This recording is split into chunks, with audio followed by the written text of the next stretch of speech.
আমি botany start কৰাৰ আগতে এই সৰু সৰু টপিক দুটা পঢ়িম। মাইট'চিছ, মিঅ'চিছ আৰু হেপ্লইড ডিপ্লইড কি হয় একোখিনি কৰিব লাগে, জাষ্ট বুজি লওক। মাইট'চিছ আৰু মিঅ'চিছৰ লগত আমাৰ লিংক আছে হেপ্লইড আৰু ডিপ্লইডটো। চাওঁ, আমি এটা যদি চেল চাওঁ হা, আমি ধৰিলোঁ এইটো এটা কি হয়, এইটো হৈছে আমাৰ এটা চেল, আৰু চেলৰ ভিতৰত এইটো হৈছে আমাৰ ধৰি লওক নিউক্লিয়াছ। ঠিক আছে,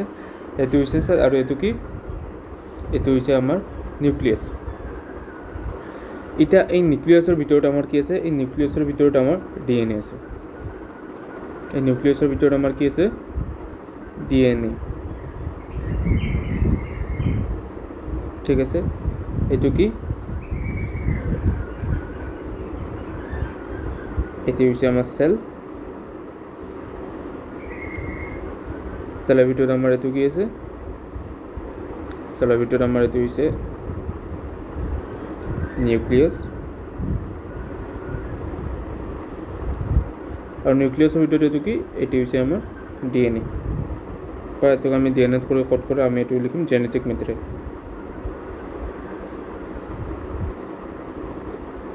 এইখিনি বুজি পাইছা? এতিয়া চোৱা, কিছুমান চেলছ আমাৰ এনেকৈ আছে য'ত এই DNAটো এইটো কি ফৰ্মত থাকোঁ, আমাৰ জেনেটিক মেটেৰিয়েল আমাৰ ইউজুৱেলি, যিটো আমাৰ ইউজুৱেলি কি হয়, জেনেটিক মেটেৰিয়েল ইউজুৱেলি থাকে আমাৰ DNA। এতিয়া DNAটো আমাৰ কি কি ফৰ্মত থাকিব পাৰে, হয়তো ই আমাৰ ক্ৰমেটিন ফৰ্মত থাকিব পাৰে। ক্ৰমেটিন, এই ক্ৰমেটিন কি হৈছে, ক্ৰমেটিনটোক আমি কওঁ less condense form of DNA। Less condense form of DNA, condense form of DNA। আৰু এটা আছে আমাৰ ক্ৰম'জোম। ক্ৰম'জোমটো কি, এইটো হৈছে মোৰ কনডেন্স ফৰ্ম অফ DNA।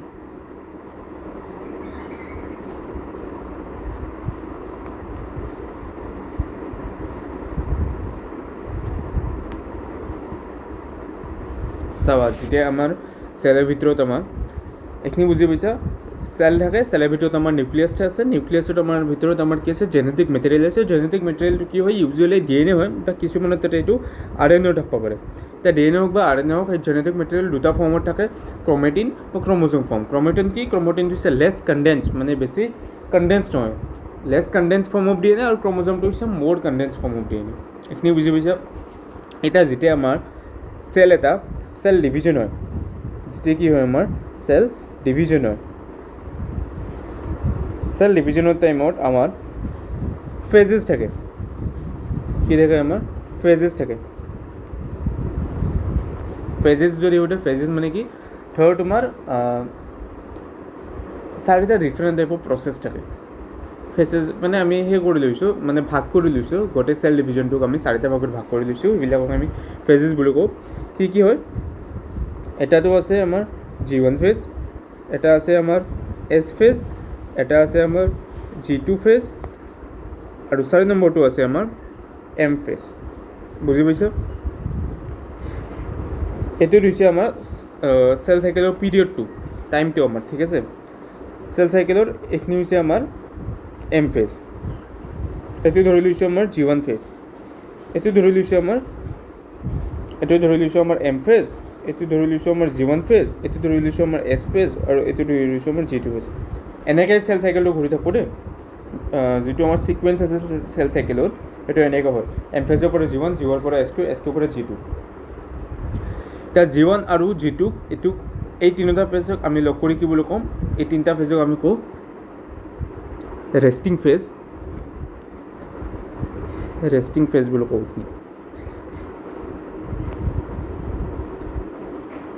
ইমান ডিটেইলত মই চবখিনি কোৱা নাই, কাৰণ ডিটেইলত আমাৰ ক্লাছ 11ৰ আছে। আৰু M ফেজটো কি বুলি কওঁ আমি, dividing phase.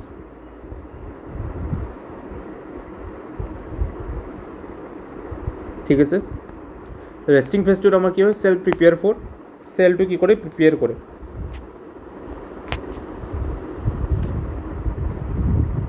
For cell division. ঠিক আছে, আৰু যিটো আমাৰ ডিভাইডিং ফেজ আছে, ডিভাইডিং ফেজতো আমাৰ কি হয়, চেল ডিভিজনেই হয়। ঠিক আছে, এতিয়া চাবা, আমাৰ চেল ডিভিজন দুটা টাইপৰ চেল ডিভিজন আছে এইখিনি কিন্তু বুজি পাইছা এতিয়া মই এইখিনি কি কৰিলোঁ লেছ ক্ৰমেটিন যিটো আমাৰ ডি এন এটো থাকে ডি এন এটো আমাৰ যেতিয়া এম ফেজত থাকে এম ফেজত থকা টাইমখিনিতে আমাৰ ডি এন এটো কি হৈ থাকে এম ফেজত থকা টাইমখিনিতে আমাৰ যেতিয়া ক্ৰম'জম ফেজত থাকে ক্ৰম'জম হৈ থাকে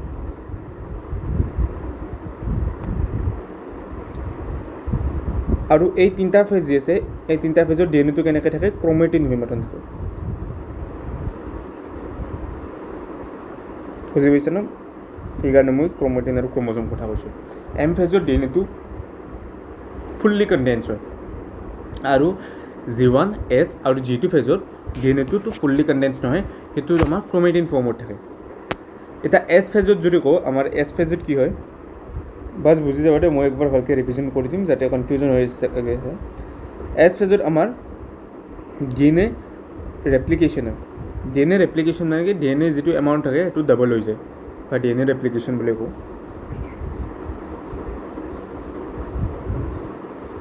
ডি এন এ ৰেপ্লিকেশ্যন হয় ঠিক আছে বা D N A get double D N A replication বা ডি এন এ যিটো থাকে সেইটো আমাৰ ডাবল হয় এতিয়া কি হয় আমাৰ এছ ফেজতটো সেনেকৈ গ'ল G1 আৰু G2 ফেজত কিছুমান প্ৰটিনছ বা কিছুমান সেনেকুৱা তোমাৰ চিন্থেটিজ হয় প্ৰটিনছ বা সেইবিলাক ফৰ্ম হয় এছ ফেজত আমাৰ ডি এন এটো ডাবল হয় আৰু এম ফেজত আমাৰ চেল ডিভিজন হৈ যায় এতিয়া ডি এন এ ক্ৰমেটিন আৰু ক্ৰম'জমটো বুজি পাইছা ক্ৰমেটিনটো কি হয় less condense form of D N A সেইটোক আমি ক্ৰমেটিনটো কি হয় less condense form of D N A chromatin হৈছে আমাৰ less condense form of D N A আৰু ক'ত পোৱা যায় G1 S আৰু G2 আৰু ক্ৰম'জম হৈছে আমাৰ more condense form of D N A সেইটো পোৱা যায় আমাৰ এম ফেজত এইখিনি কিন্তু বুজি পালোঁ চাওঁ বিগিনিঙৰ পৰা আমি বস্তু ল'লোঁ যে এটা চেল আছে চেলৰ ভিতৰত এইবিলাক অৰ্গেনেল আছিল যে যেনেকৈ গলজি এপাৰেটাছ আমাৰ নিউক্লিয়াছৰ লগত এনেকৈ আছিল মাইটকণ্ড্ৰিয়া নহয় এণ্ডোপ্লাজমিক ৰেটিকুলাম এইবিলাক আছিল দেই সেইবিলাক চেল অৰ্গেনেল আছে মই বেছিকৈ কৈছোঁ আমাৰ এইটো চেল আছে চেলৰ ভিতৰত কি আছে আমাৰ নিউক্লিয়াছ আছে নিউক্লিয়াছৰ ভিতৰত এইটো কি আছে আমাৰ ডি এন এ বা আৰ এন এ যিটো আমাৰ জেনেটিক মেটেৰিয়েল আছে আমাৰ জেনেটিক মেটেৰিয়েলটো আছে জেনেটিক মেটেৰিয়েলটো হয়তো ডি এন এ হ'ব পাৰে বা আৰ এন এ হ'ব পাৰে বা যিটো জেনেটিক মেটেৰিয়েল আছে ডি এন এ বুলি ধৰি লৈছোঁ কাৰণ মষ্ট অফ দি অৰ্গেনিজমত আমাৰ জেনেটিক মেটেৰিয়েলটো কি থাকে ডি এন এ থাকে এতিয়া ডি এন এটো কি থাকে দুটা ফৰ্মত থাকে ক্ৰমেটিন আৰু ক্ৰম'জম ক্ৰমেটিনটো হৈছে আমাৰ less condense form of D N A আৰু ক্ৰম'জমটো হৈছে আমাৰ more condense form of D N A এতিয়া ক'ত ক্ৰমেটিন পোৱা যায় ক'ত ক্ৰম'জম পোৱা যায় আমাৰ যিটো চেল চাইকেল আছে চেল চাইকেলত আমাৰ যিটো ইণ্টাৰফেজ বুলি কওঁ বা ৰেষ্টিং ফেজ বা ইণ্টাৰফেজ এইটো মই আৰু একবাৰ লিখিলোঁ ৰেষ্টিং ফেজ বুলি কওঁ এইটো অৰ ইণ্টাৰফেজ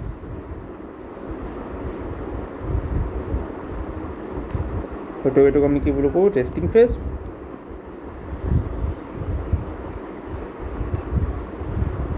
অৰ ইণ্টাৰফেজ আৰু এইটোক আমি ডিভাইডিং ফেজ বুলি কওঁ এম ফেজটো ঠিক আছে তো ক্ৰমেটিনটো ক'ত পাওঁ যে ক্ৰমেটিনটো পাওঁ যে আমাৰ G1 S আৰু G2 আৰু যিটো ক্ৰম'জম পায় সেইটো ক'ত পাওঁ যে সেইটো পোৱা যায় অকল আমাৰ এম ফেজত এইখিনি বুজি পালোঁ আমাৰ চেল ডিভিজন কি আছিল চাৰিটা ফেজ আছিল G1 S আৰু G2 আহাক আমি ৰেষ্টিং ফেজ বা ইণ্টাৰফেজ বুলি কওঁ য'ত তোমাৰ চেলটো কি কৰে প্ৰিপেয়াৰ কৰে চেল ডিভিজনৰ কাৰণে আৰু এটা আছিল আমাৰ এম ফেজ যিটোক আমি ডিভাইডিং ফেজ বুলি কওঁ তাত আমাৰ চেল ডিভিজন হয় এছ ফেজত কি হয় এছ ফেজত আমাৰ ডি এন এ ৰেপ্লিকেশ্যন হয় এইখিনি বুজি পালোঁ এতিয়া নেক্সট আমি কি চাম আমি এইখিনি এইকাৰণে পঢ়ি আছিলোঁ যাতে আমি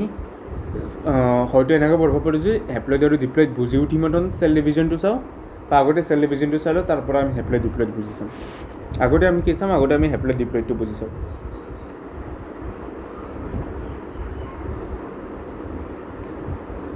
হেপ্লইড এইফালে লিখিলোঁ আমি ডিপ্লইড ঠিক আছে এতিয়া হেপ্লইড চেল ডিভিজনৰ কথা ক'লে হেপ্লইড চেল ডিভিজনটো কি চাবা যেতিয়া আমাৰ ধৰ এইটো কি আছে এইটো ডি এন এটো দুটাই একচুৱেলি ক্ৰমেটিন আৰু ক্ৰম'জম দুটাই ডি এন এ এইটো ডি এন এটো আমাৰ কি ফৰ্মত আছে লেছ কনডেন্স হৈ আছে তো এইটোকে আমি কি বুলি কওঁ এইটো আছে আমাৰ ক্ৰমেটিন ঠিক আছে এতিয়াও এনেকৈ আমি ড্ৰ কৰিলোঁ এইটো কি হৈছে এইটো হৈছে আমাৰ ক্ৰমেটিন ঠিক আছে এতিয়া এই ক্ৰমেটিনৰ পৰা যেতিয়া আমাৰ ক্ৰম'জম হ'ব মানে ডি এন এটো কি হ'ব আমাৰ ক্ৰমেটিনৰ পৰা ক্ৰম'জম হ'ব কনডেন্স হ'ব কি হ'ব কনডেন্স হ'ব এটাও সেমি কনডেন্স হ'ব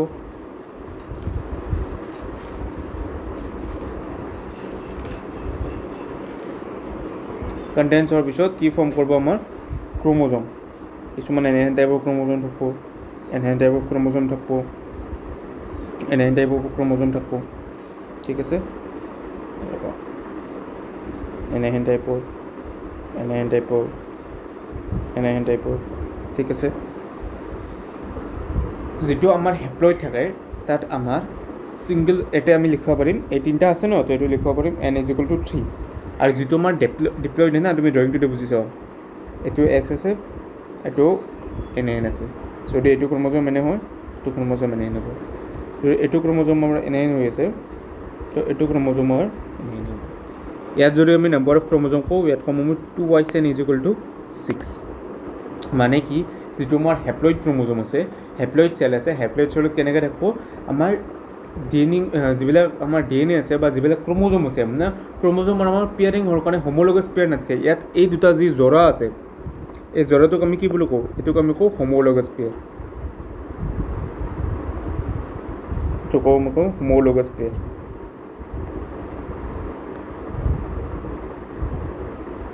বুজি পাইছা মানে কি আমাৰ হেপ্লইডত হোমোলগাছ ক্ৰমোজম নাথাকে আমাৰ এটা টাইপত ক্ৰমোজম এটাই আছে ধৰি লওঁ এইটো যদি আমি A নাম দিছোঁ এইটোত B নাম দিছোঁ আৰু এইটোক C নাম দিছোঁ এটা ছিংগল এটাই A আছে বাট এটা কি আছে আমাৰ দুটা আছে এইটো A আছে এইটো A আছে বুজি পাইছা মানে হেপ্লইড সেইটো আমাৰ হেপ্লইড সেইটো হয় যিটো তোমাৰ কি হয় য'ত তোমাৰ হোমোলগাছ পেয়াৰ ফৰ্ম কৰাৰ কাৰণে পেয়াৰ অফ ক্ৰমোজমছ নাথাকে হেপ্লইডত আমাৰ ছিংগল ক্ৰমোজমছ থাকিব আৰু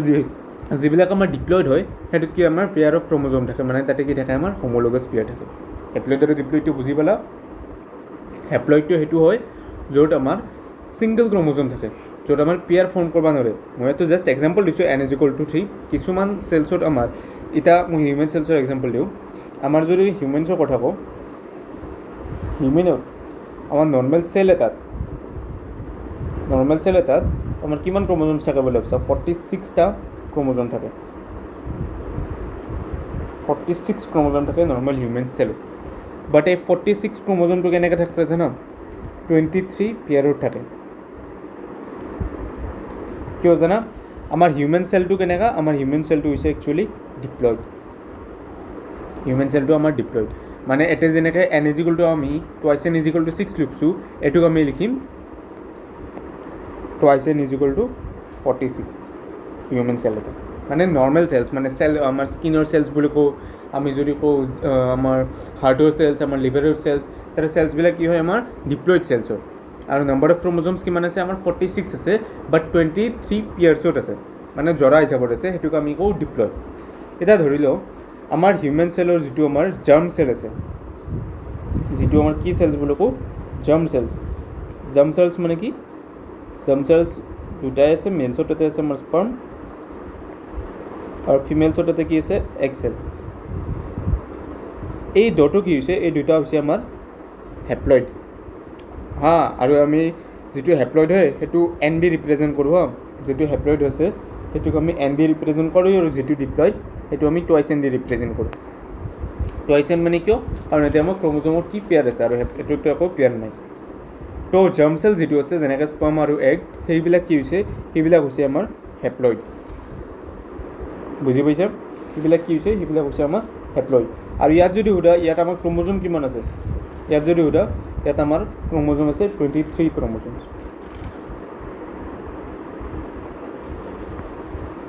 23 ক্ৰমোজম ইয়াত আমি লিখলি এতিয়া যেনেকৈ লিখিছোঁ 2n=46 ইয়াত লিখিম n=23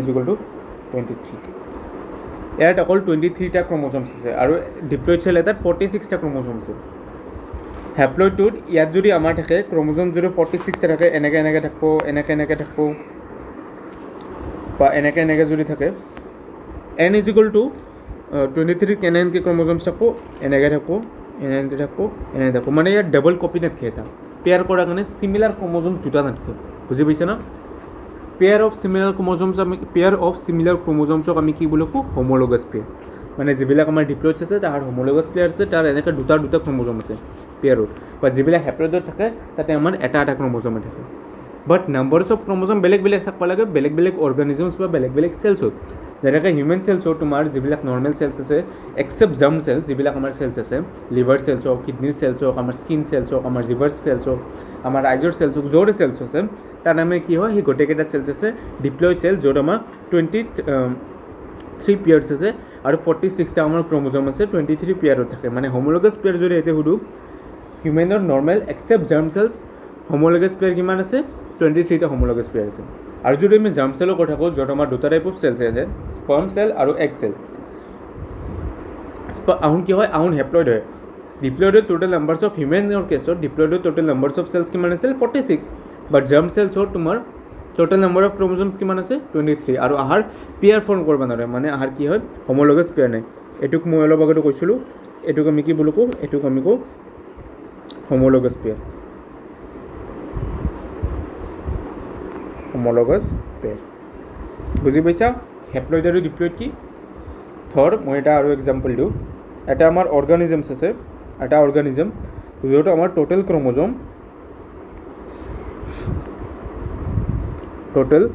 ক্ৰম'জম কিমান আছে য'ত আমাৰ টোটেল ক্ৰম'জম আছে 20টা টোটেল ক্ৰম'জম আছে এতিয়া এইটো যদি আমি কওঁ এই চেলটো যদি আমি কওঁ ডিপ্লয়ড হয় তেতিয়া কেনেহেন হ'ব আৰু যদিও আমি ধৰোঁ যে এই চেলটো আমাৰ হেপ্লইড হয় তেতিয়া কেনেহেন হ'ব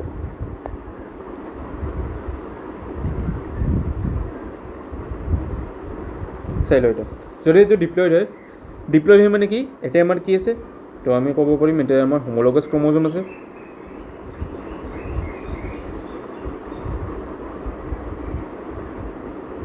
হোমোলগাছ পেয়াৰ আছে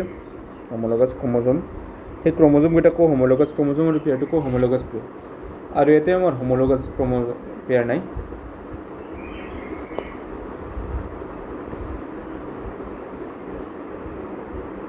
এবচেণ্ট আছে এইটোকো এবচেণ্ট বুলি ক'বা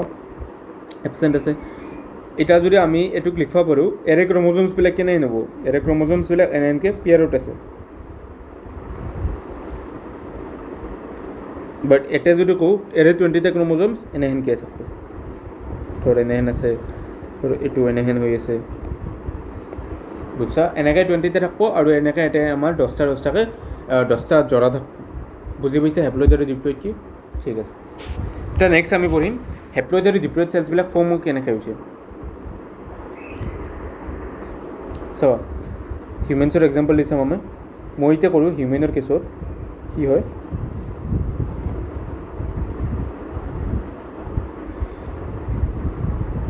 হিউমেনৰ কেছত কি হয় আমাৰ হিউমেনৰ টোটেল কিমান ক্ৰম'জমছ আছে হিউমেনৰ টোটেল আছে আমাৰ 46টা ক্ৰম'জম বাট যদি আমি জাৰ্ম চেলৰ কথা কওঁ মানে স্পাৰ্মে হওক বা এগে হওক জাৰ্ম চেলত কিমান আছে আমাৰ 23টা মানে এইটো আমাৰ নৰ্মেল চেলছবিলাক কেনেকৈ নৰ্মেল চেলছবিলাকো আমাৰ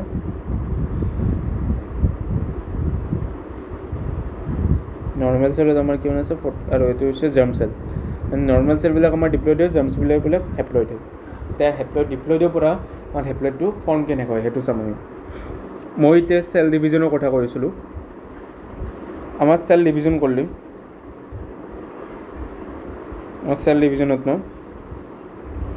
দুটা টাইপ অফ চেল ডিভিজন আছে কি আছে আমাৰ দুটা টাইপ অফ চেল ডিভিজন আছে মাইট'চিছ এটা আছে আৰু এটা আছে আমাৰ মিঅ'চিছ বুজি পাইছা মাইট'চিছটো ক'ব গ'লে কি নাম্বাৰ অফ ক্ৰম'জম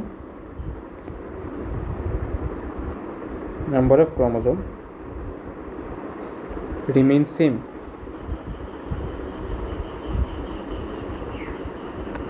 আৰু মিঅ'চিছৰ কথা ক'লে নাম্বাৰ অফ ক্ৰম'জম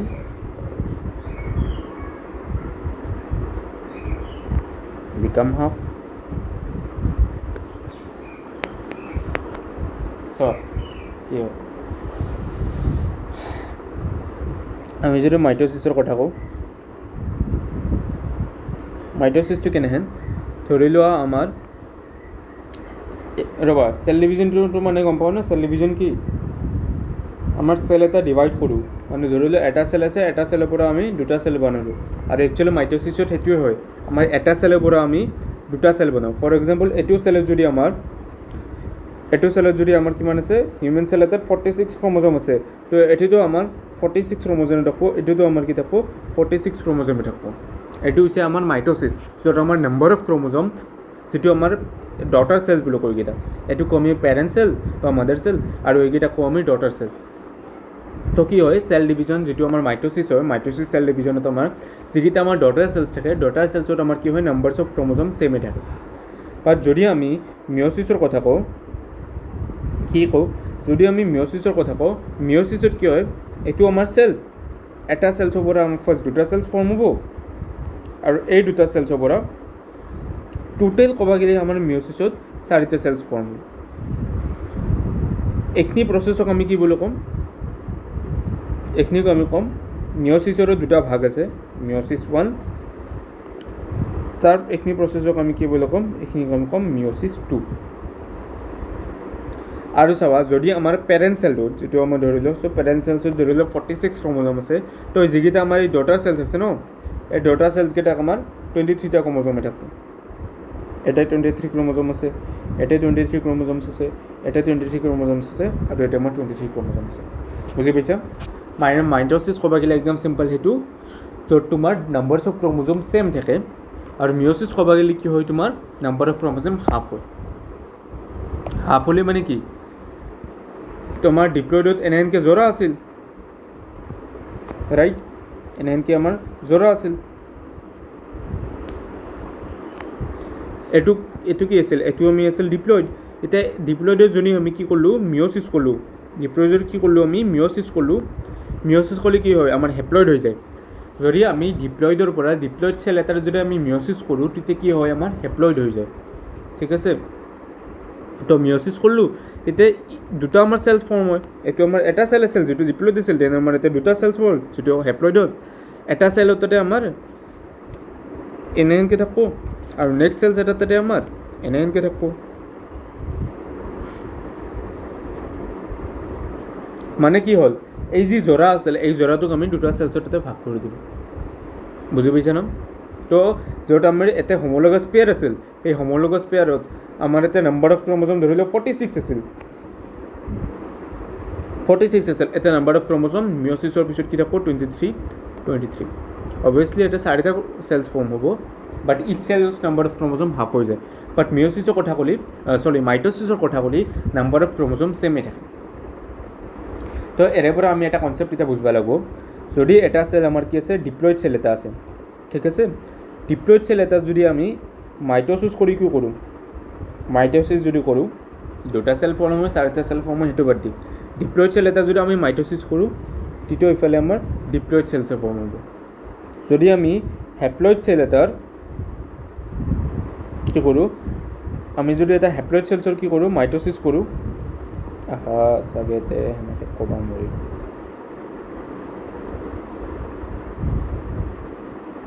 কপি কৰি আনিব পাৰি ন ঠিক আছে বাদ দিয়ক যদি আমি ডিপ্লয়ড চেল এটাৰ মাইট'চিছ কৰোঁ কি কৰোঁ কি ফৰ্ম হ'ব ডিপ্লয়ডে হ'ব হেপ্লয়ড চেল এটাৰ যদি আমি মাইট'চিছ কৰোঁ সেইটো হেপ্লয়ডে হ'ব বাট যদি আমাৰ ডিপ্লয়ড চেল এটাৰ যদি আমি মিঅ'চিছ কৰোঁ সেইটো আমাৰ হেপ্লয়ড হ'ব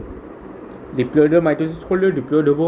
হেপ্লয়ডৰ মাইট'চিছ কৰিলেও হেপ্লয়ডে হ'ব বাট ডিপ্লয়ডৰ মিঅ'চিছ কৰিলে আমাৰ হেপ্লয়ড ফৰ্ম হ'ব মানে ধৰি লওক এতিয়া আমাৰ নাম্বাৰ অফ ক্ৰম'জম কিমান আছিল 46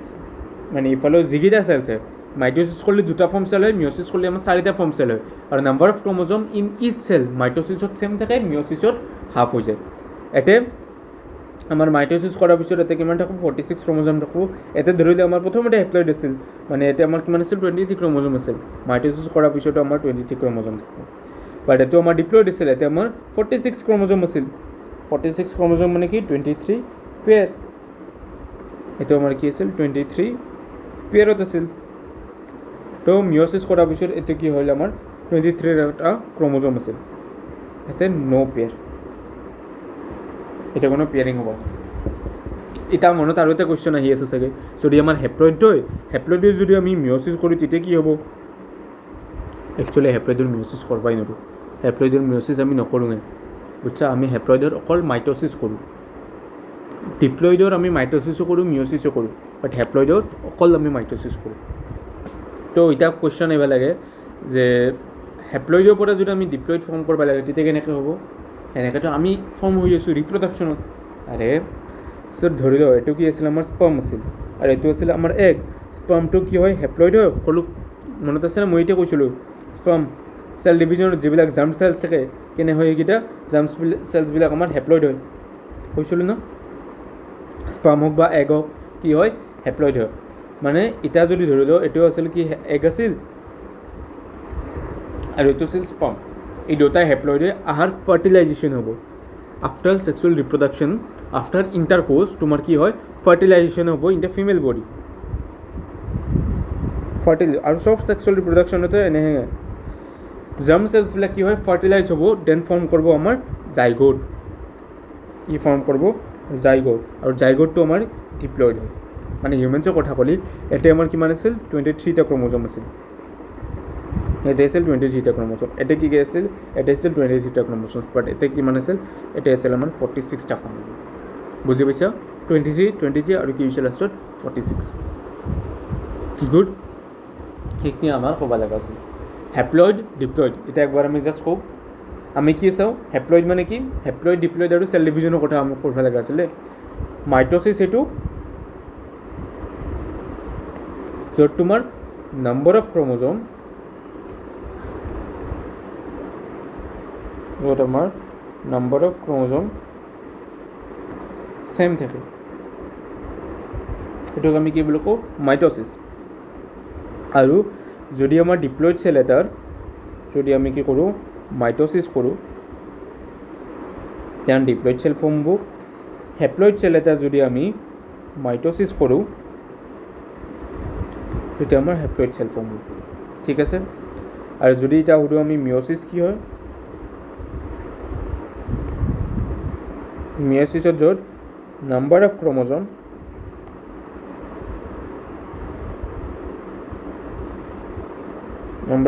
কি হয় হাফ হয় আৰু যিটো আমাৰ ডিপ্লইড চেল আছিল ডিপ্লইড চেলৰ যদি আমি মিঅ'চিছ কৰোঁ সি হেপ্লইড হৈ যায় আৰু আমাৰ হেপ্লইড চেলৰ মিঅ'চিছ নকৰোঁ মই বুজি পাইছা এইখিনি আমাৰ বুজিব লগা আছিল মাইট'চিছ মানে কি য'ত নাম্বাৰ অফ ক্ৰম'জম আৰু নৰ্মেল চেলছ ফৰ এক্সাম্পল আমাৰ নৰ্মেল চেল ধৰি লওঁ স্কিন চেলৰ কথা ক'লোঁ কি ক'লোঁ আমি ধৰি লওঁ স্কিন চেলৰ কথা ক'লোঁ স্কিন চেল আমাৰ ধৰি লওঁ ডেমেজ হৈ গ'ল আমাৰ স্কিন চেল ৰিপেয়াৰ কৰিব লাগে আমাৰ ক'ৰবাত কাটিলে ৰিপেয়াৰ হয় ন তো তাতে আমাৰ কি হয় তাতে আমাৰ মাইট'চিছ হয় আমাৰ গোটেই বডিত বাছ এটা জেগাতে মিঅ'চিছ হয় আমাৰ স্পাৰ্ম আৰু এগ চেল প্ৰডাকশ্যন হয় আৰু তাতে আমাৰ ডিপ্লইডৰ পৰা হেপ্লইড ফৰ্ম হ'ব লাগে বুজি পাইছা এতিয়া আমাৰ স্কিন চেলটো ডিপ্লইড হয় নেক্সট আমাৰ এগেইন মাইট'চিছ ফৰ্ম কৰি এগেইন আমাৰ স্কিন চেল ফৰ্ম কৰিব সেই স্কিন চেলটো কি হ'ব আমাৰ ডিপ্লইড হ'ব বুজি পাইছা মিঅ'চিছটো ক'ত ফৰ্ম হয় ক'ত হয় আমাৰ জাৰ্ম চেল প্ৰডাকশ্যন বুলি ক'ব ফৰ্মেশ্যন তাত আমাৰ কি হয় তাত আমাৰ মিঅ'চিছ হয় ঠিক আছে মাইট'চিছ মিঅ'চিছ বুজি পালি এইখিনি আমাৰ বেছিক আছিল কাৰণ এইখিনি বুজাৰ পাছত আমি ছেক্সুৱেল ৰিপ্ৰডাকশ্যন ফ্লাৱাৰিং প্লাণ্টছটো আমি ষ্টাৰ্ট কৰোঁ কাৰণ তাতে হেপ্লইড ডিপ্লইড বহুত ইউজ হ'ব তো এইখিনি বস্তু একদম ভালকৈ ক্লিয়াৰ কৰিব লাগিব মাইট'চিছ আৰু মিঅ'চিছৰ চেল ডিভিজন এটা পাৰ্টিকুলাৰ আমাৰ চেপ্টাৰে আছে ক্লাছ 11ত চেলৰ হেপ্লইড ডিপ্লইড এইখিনি এইবিলাক বুজাৰ কাৰণে আমাৰ পাৰ্টিকুলাৰ চেপ্টাৰ এটা আছে চেল ইউনিট অফ লাইফ বুলি আৰু এই দুটা চেপ্টাৰ বেছিক্স বহুতেই ইম্পৰ্টেণ্ট হয় একচুৱেলি এই দুটা চেপ্টাৰ নকৰাকৈ 12 এইবিলাক বুজা টান হয় তো আই হোপ যে এইখিনি মাইট'চিছ আৰু মিঅ'চিছখিনি বুজি পালা আৰু হেপ্লইড আৰু ডিপ্লইডখিনি ইফ এনি ডাউট থাকে কমেণ্টত কৈ দিবা মই নেক্সট লেকচাৰত আহিম ডাউটখিনি ক্লিয়াৰ কৰিম আৰু নেক্সট আমি কি পঢ়িম এতিয়া নেক্সট আমি পঢ়িম sexual reproduction in flowering plants আৰু আমি যিটো কেমিষ্ট্ৰি পঢ়ি আছিলোঁ সলিউশ্যনছ সেইটো আমি কণ্টিনিউ কৰিম টাটা বাই বাই